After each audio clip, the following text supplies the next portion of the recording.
আসসালামু আলাইকুম। আজকে আমি চিতই পিঠা বানাবো। তার জন্য আমি শুকনা চাউলের গুঁড়া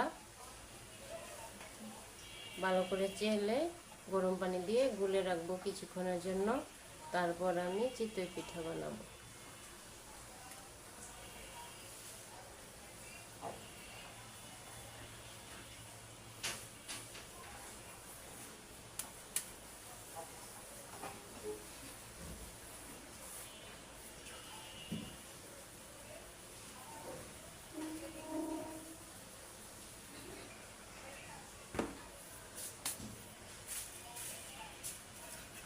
এই যে দেখেন আমার চাউলের গুঁড়া, এটা শুকনা চাউল বাঙাইছি মেশিনে, এটা দিয়ে আজকে চিতই পিঠা বানাবো।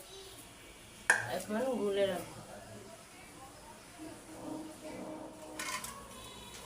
এখন নিয়ে আসলাম চাউলের গুঁড়া, শুকনা চাউলের গুঁড়া। আমি প্রথমে পাত্রের মধ্যে রাখি।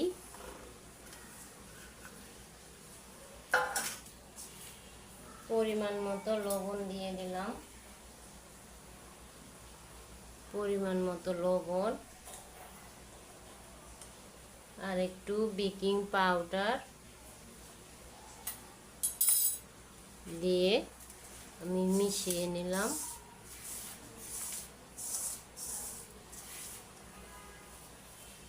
অল্প অল্প করে পানি দিয়ে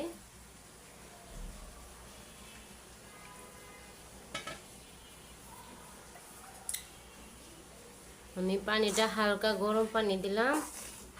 শুকনা চাউলের গুঁড়া হালকা গরম পানি দিয়ে গুলে 1 ঘন্টা রাখতে হয়, তাহলে চিতই পিঠা সুন্দর হয়।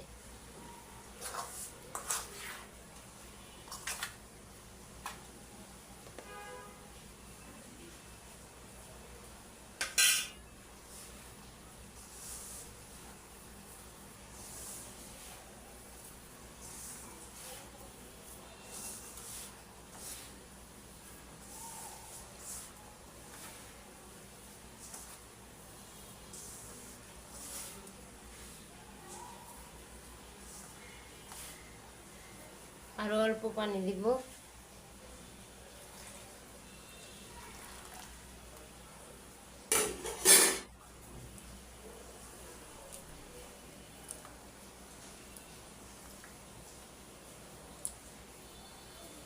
গরম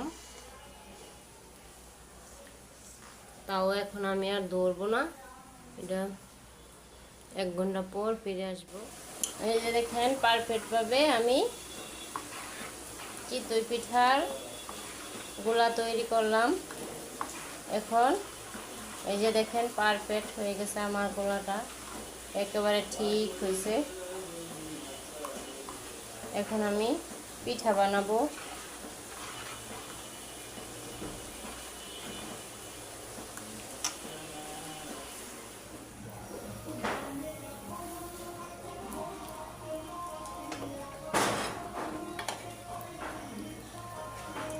আমি অনেকগুলো পিঠা বানাইছি, এখন আপনাদের জন্য একটা নিয়ে আসলাম দেখানোর জন্য।